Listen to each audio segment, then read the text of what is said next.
Hi everyone.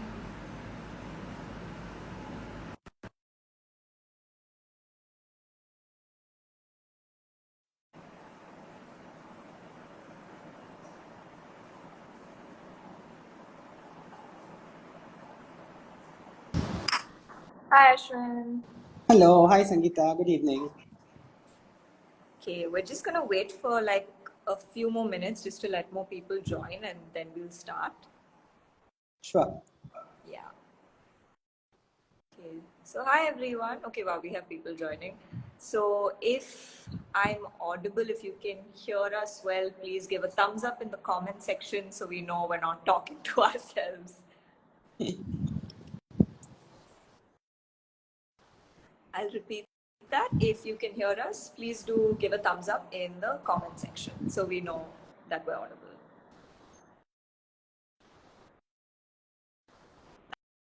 Thank Yeah, you. there. Thank you, Satyajit.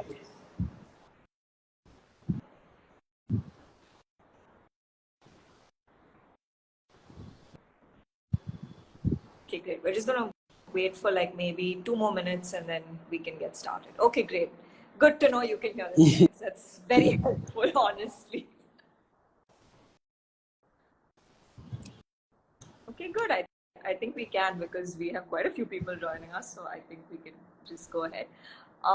So, hi everyone, welcome to another book talk. Today we're going to be talking about our newest book, which is Sculpted Stones Mysteries of Mamallapuram. And we have with us the author, Ashwin Prabhu. Welcome, Ashwin. It is so good to have you here. Thank you. Thank you so much, Sangeeta. I'm excited to be here too. Yeah. No, definitely. So before diving in, like a quick little introduction about Ashwin. So Ashwin Prabhu has worked in banking, teaching, heritage education, writing, and in the development sector. And of course, heritage education, art and history is something he is super passionate about. And Sculpted Stones is his first book with Tulika, which we are very excited about. And to just give a little bit about the book, it is about, of course, as the name suggests, about Mahabalipuram, about Mamallapuram, and the wonderful sort of monoliths, the temples, the sort of sculptural art that's there, and with some stunning photographs by Nitya V. So yeah, without further ado, I think to just kind of dive right into the book and the process. So like I mentioned, Ashwin, you're a teacher or you're an educator, and you've also been taking children on visits to a lot of historical sites. What's something you've observed about children's reactions in general, and responses to these visits, especially since it is history and it can get a bit boring and dry sometimes for kids. So it can, No, that's no, like you shouldn't be saying that, but you're Sangeeta. But making yes, it fun, but you are making it fun, which is why I'm asking you this no, question. but I think as difficult as it is sometimes to hear that, it's something which we as teachers of the social sciences need to contend with. And I'm hoping we can spend some time talking through that over the course of this conversation. But like I said, thank you so much for having me over. And it's quite heartening to see the number of people who are joining this conversation, which kind of speaks to the fact that something like history can also be a general interest topic and not necessarily seen as something which is only for subject matter experts or a Yeah. specialist kind of topic. Very happy to be here. And yes, so I think amongst the few things I've done so far professionally, teaching in a school has perhaps provided me the greatest joy, and being with young minds and working with children. So I taught for 5 years in the Krishnamurti school here in Chennai. And while again, teachers are seen as generalists in the school, so we work across age groups and even across subject disciplines. I largely worked with English and history. Yeah. And school trips have been an integral part of the educational process in the school. The hope has been that school trips can be learning opportunities, and very much part of what we do pedagogically, Okay. and are not seen as something which is extraneous or extracurricular, right? I've had, I think, the good fortune of taking children out to several different locations, and even within Chennai, I think to several places of historical interest. So Mamallapuram is one place which we would go every year. So I would work with 12, 13-year-olds. So one of the things we would do every year was visit Mamallapuram. And I have several lovely memories of that. But to also answer your question, what have children's reactions been? I think what I've learned over the years is by themselves, children, when they visit a new place, are typically likely to kind of do a quick once over of the place, kind of run their eyes over the place and say, I'm done. What's next? Right? And that can be pretty disheartening for a teacher. So either that happens, left to themselves, or when they're out with their classmates, and I can't fault them for that, right? They tend to fall into conversation with friends and classmates. And when you're with friends, you can get quite oblivious to what's around you physically as well. And this is one reaction which one tends, or one response which one tends to see in children. But two things I've seen which one can do as a teacher. So when you provide a little bit of a scaffolding, right, some kind of a helpful framework or structure within which the learning can happen, children tend to respond fantastically. Okay. And I'll talk a little bit more about what this scaffolding or framework could be. So, for example, it could be a leading question which the teacher asks, which kind of causes them to look at something carefully, right? Or it could be a little worksheet which the teacher takes along and asks the students to work on, right, in silence and individually by themselves. So these are small little interventions which one can do as an educator to kind of bring about a certain quality of attention, right? A certain slowing down and not kind of hurrying and seeing it as something which is transactional. And that's when seeing happens, right? And not just looking. Because I think, especially in a place like Mamallapuram, when there's so much to marvel at, I think there's a quality of seeing which one requires, and not just quickly looking over and running one's eyes over. And I think as a teacher, that's what one looks forward to, right? That magic word, engagement. So we want children to engage with the subject, right? We don't want them to just take a very, what shall I say, a transaction-oriented kind of involvement. But when you engage, I think that's when questions arise, and that in turn kind of leads to this virtuous cycle of learning. Last point on that, I've also noticed that when children are given a little bit of responsibility, right, and are not seen as mere consumers of an experience, it tends to bring out the best in them. And I'll kind of concretize that. So at school, what we would do is not just take children along, let's say to Mamallapuram, but also get them to act as docents or volunteer guides. So Okay. every child would be allocated one structure or one monument in Mamallapuram, and we would ask the child to go with his or her parents maybe a weekend ahead of the actual school trip to get a very physical look and feel of what the place is. Of course, read up a little about it. But when we actually go out on the school trip, each student acts as a volunteer guide and kind of explains what that structure is to his or her classmates. So, immediately once they have that kind of responsibility, it tends to bring out the best in them. So I think these are small little things which one can do to kind of bring about a learning atmosphere. Yeah, no, for sure. I think it's really nice that you spoke about engagement, right? And engaging, really trying to get the child involved in the subject. And I like the point you brought up about being like volunteer guides. I think that's a really cool way of kind of trying to inculcate that interest in them. But having said that, then do you think these walks were kind of what inspired you to sort of write Mamallapuram?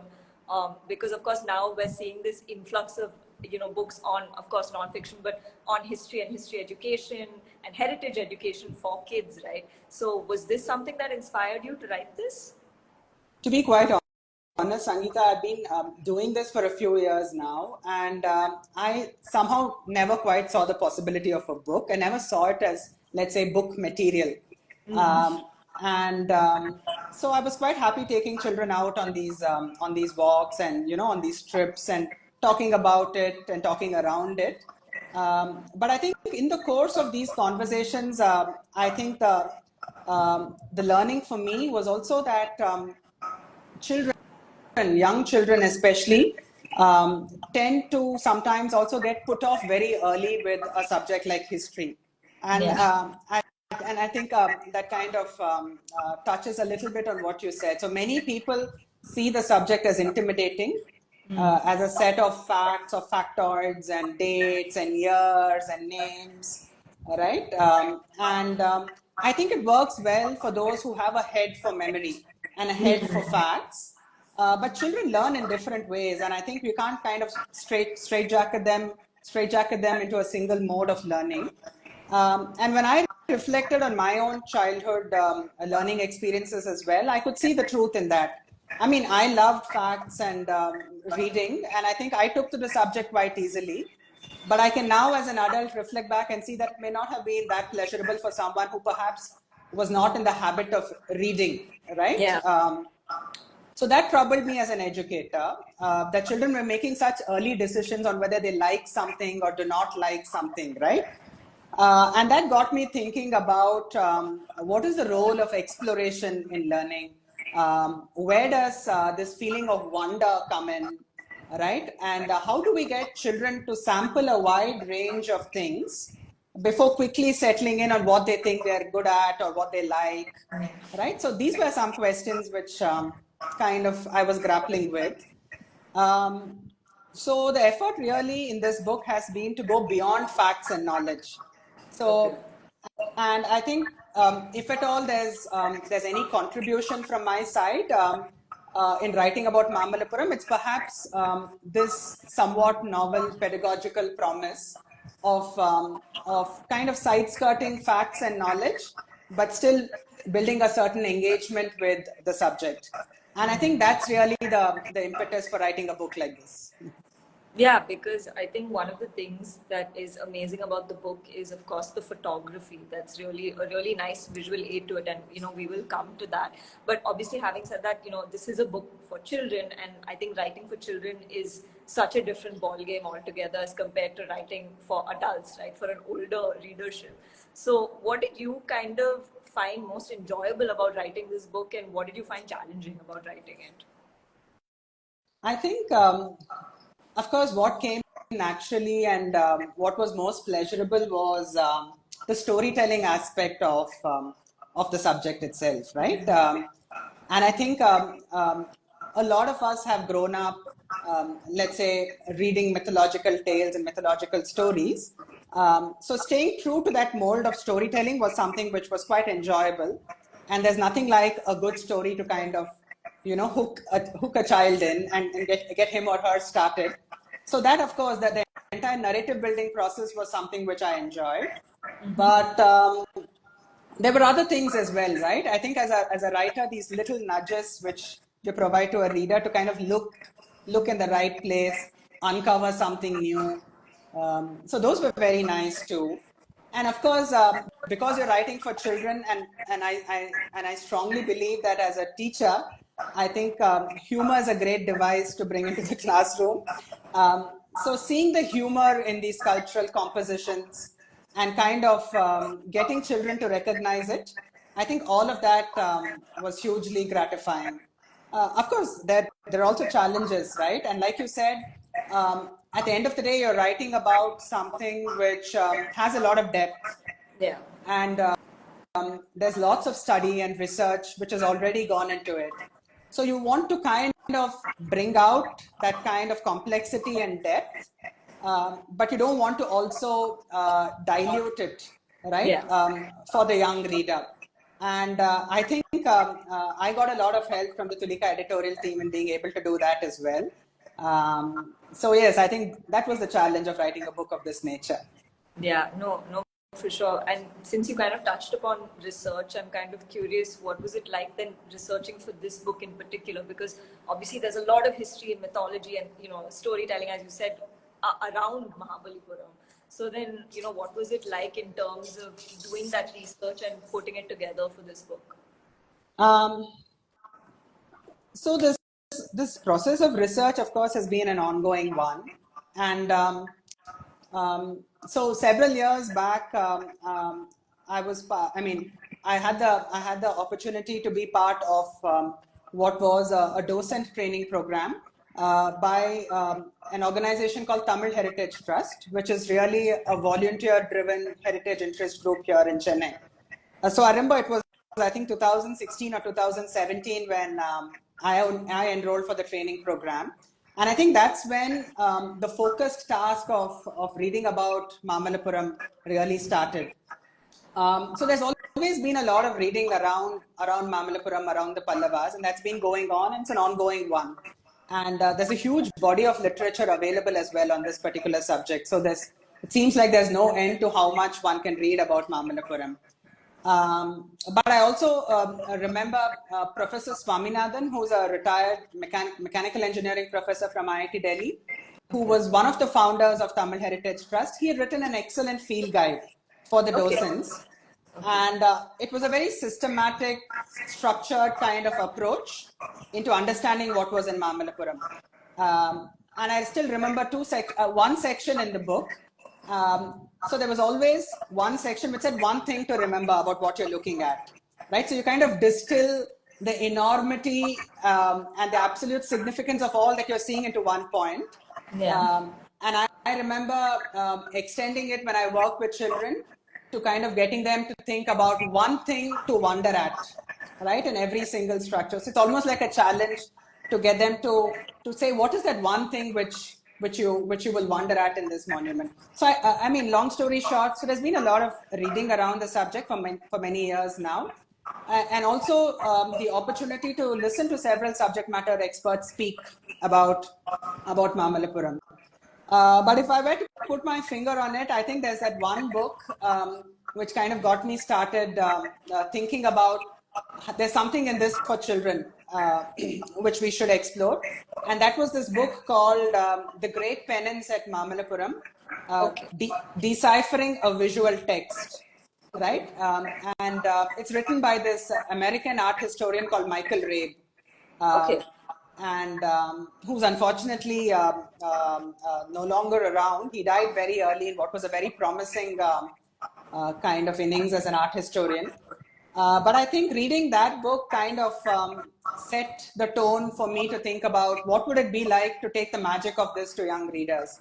And I think from things kind of follow through from then on. So that's really a response to your question around research and reading around all of this.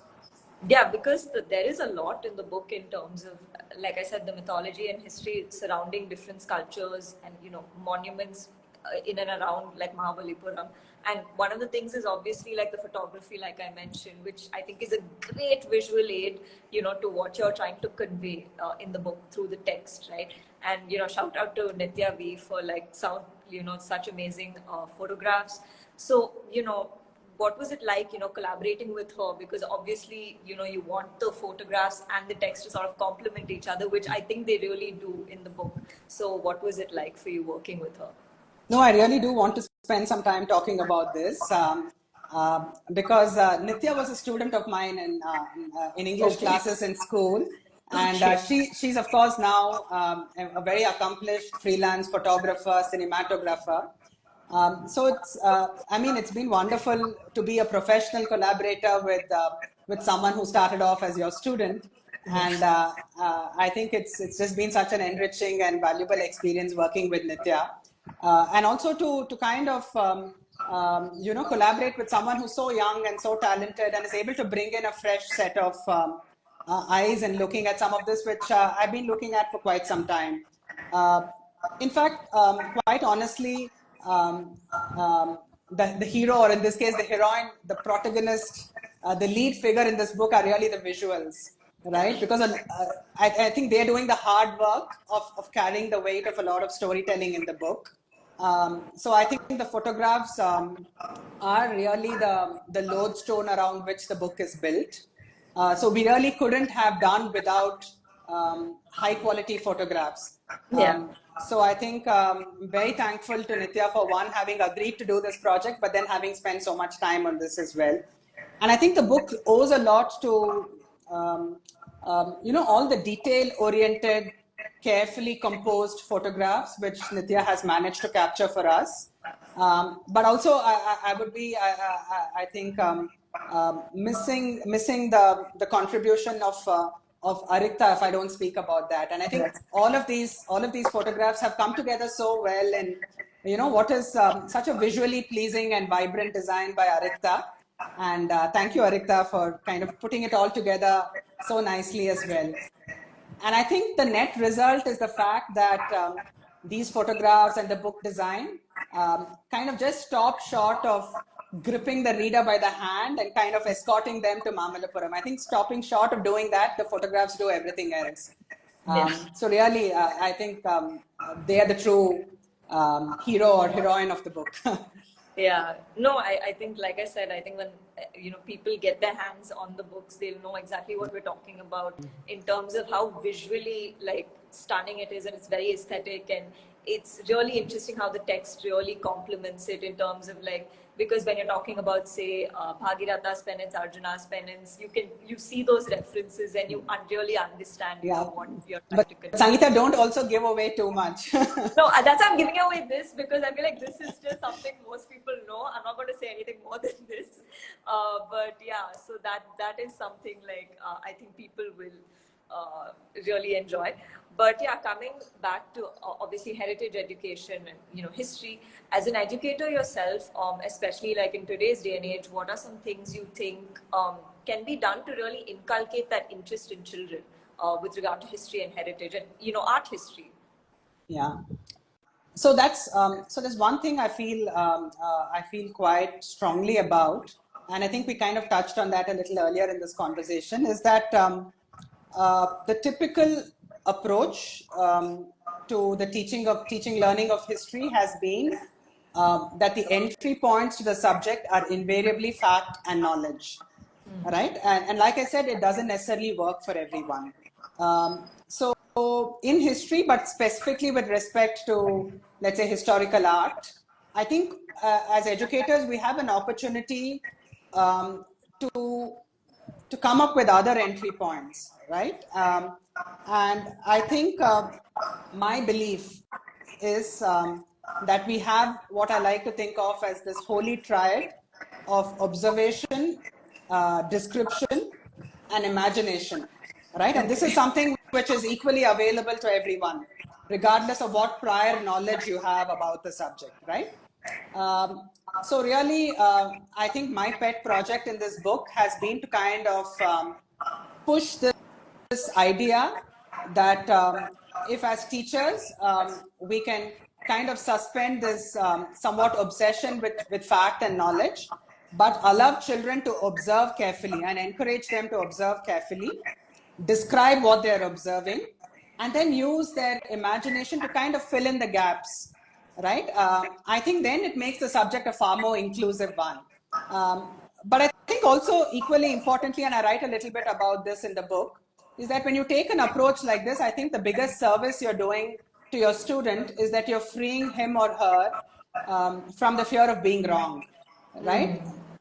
So invariably, I think there's a very lukewarm engagement with a subject like history from children, because I think what's topmost in their minds is this fear of being wrong. What if I get this wrong, right? But when you're talking about observation, description, right, there's really very little scope of being wrong. And I think that's the biggest service as a teacher one can do to one's students. And I think that's where the joy of learning lies as well. So as an educator, really for me, that's the promise that a book like this holds. Yeah, that's amazing. And I agree. I think this book is great in terms of actually building that interest. In fact, I think what would be amazing is taking a group of kids to, Mamallapuram with the book, which is something we will probably be doing, but more on that at the end of this conversation. But finally, and before we move into a fun trivia round, the last question I want to ask you is, what are you hoping for readers to take from Sculpted Stones, Mysteries of Mamallapuram? I think my fond hope is that regardless of whether the reader has visited Mamallapuram or not before, hopefully after reading this book, they'll go back. And this time they'll go with a fresh set of eyes, new perspectives, but also some inside scoop on knowing where to look and what to look at. And when they do that, I'm hoping that they find all these wonderful treasures and mysteries and wonders waiting for them, which have been around for centuries, really, but which are now accessible to them, right? And that's really what I'm hoping the book can do. But also, I think there's something else which perhaps is a little important. And that's at the end of the process of reading this book and visiting Mamallapuram, I'm hoping that young readers will feel a sense of value, right? For Indian art and architecture.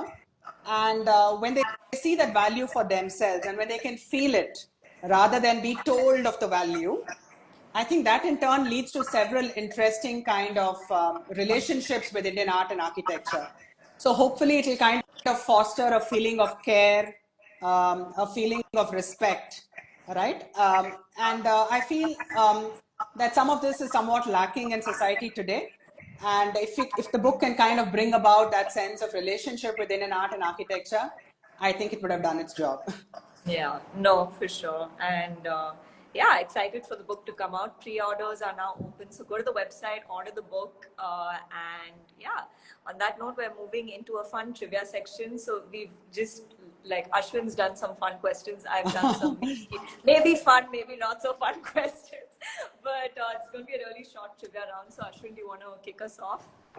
Yeah, so Sangeeta's warned me that this has to be very accessible and it has to be something which almost everyone in the audience can get. So in that spirit, so here's something to get us started off, right? So many of you know. Sorry, you can comment your answers, like just so to clarify, like how we've done the others. But yes, right. Carry on.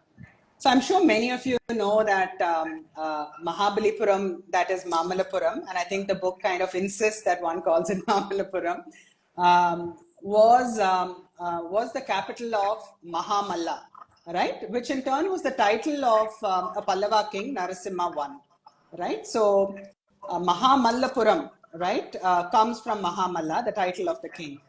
So can someone perhaps comment in the comment box on what does Mahamalla literally mean? Okay. So the question is, guys, Mahabalipuram, also known as Mamallapuram, gets its name from Mahamallapuram. What do you guys think Mahamalla means? Just to repeat it and put it in context. Come on, guys. Put your thinking hats on. Give us some answers. You can guess. As Ashwin said, there are no wrong answers. Well, here there are wrong answers, but you know, take your guess. What does Mahamalla mean? What do you think, Big mountain?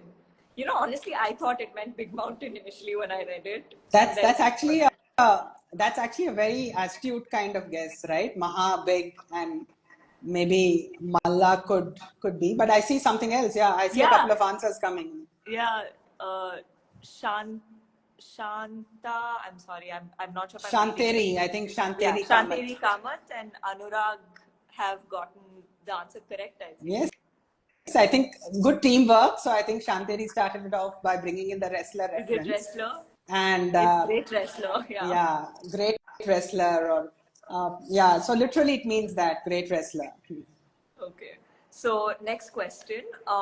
So a lot of you may be aware there is a big boulder in Mamallapuram in one section, and it's called Krishna's butterball.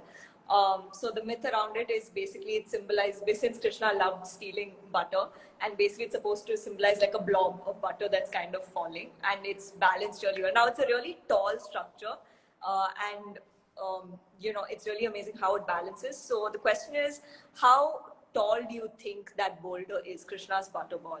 I have options, but we're not going to get into it because I'm going to let you guys guess how many feet you think, how tall that boulder is. So how tall do you think Krishna's butterball is, guys? Come on, what are your guesses? How many feet do you think it is?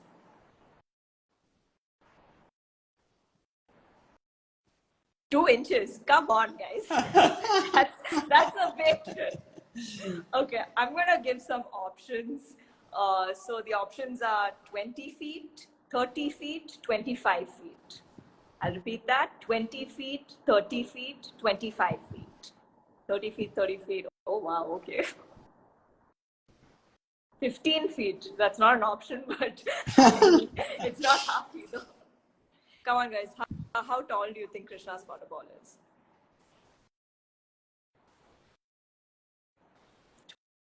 25 feet. No, it's not.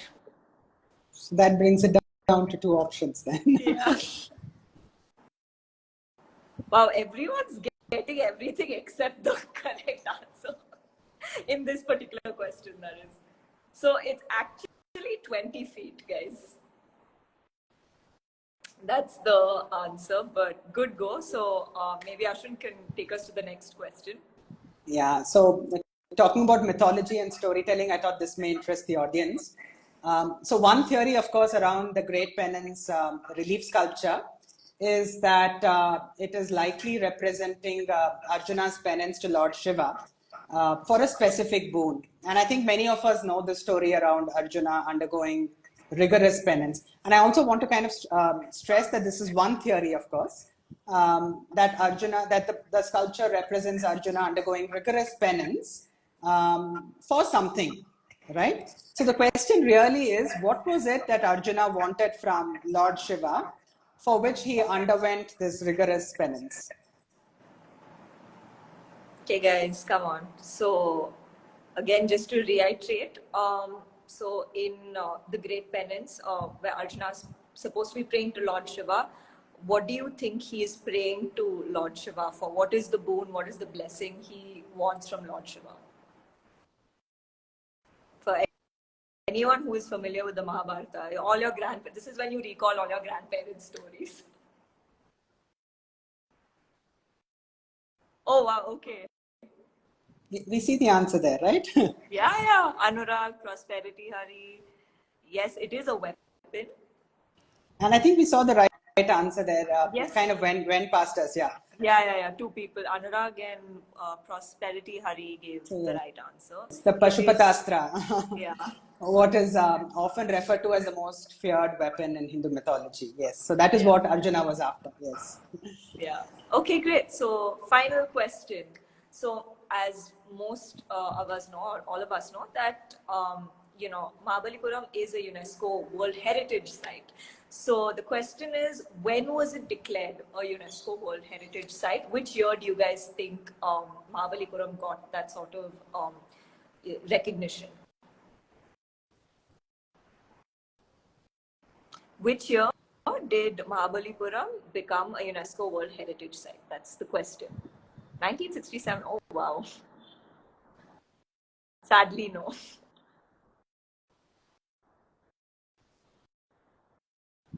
You're going to have to give them options, I guess. Yeah, okay. So, okay, options, since I won't let you, 1985, no, but you're close. So it's 1991, 1976, 1984, which is the right answer. The options are 1991, 1976, 1984. 1982 is not an option, but okay.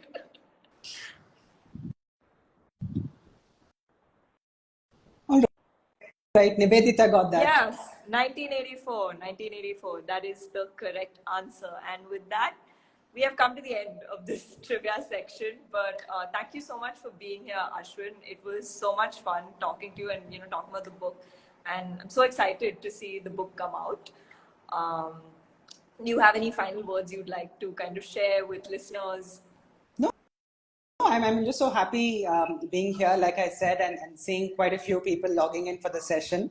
And I think the engagement is great. So I'm hoping that this leads to some kind of a movement where history is no longer seen as a specialist subject, but as something which is quite suitable for the general public. And hopefully more children will go to Mamallapuram, will see what's there and see it with new eyes. Yes. And on that note, stay tuned. We have a fun announcement coming up around the book, and we're planning to do a book walk with Ashwin, of course. So more details on that in the next few days on our social media pages. So do stay tuned. And as I mentioned, the book is available for pre-order. So please do go on our website and order the book. And on that, we have come to the end of this book talk session. Thank you so much for being here. Thank you guys for taking the time out and attending this session.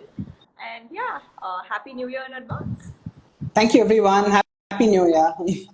Bye, Ashwin.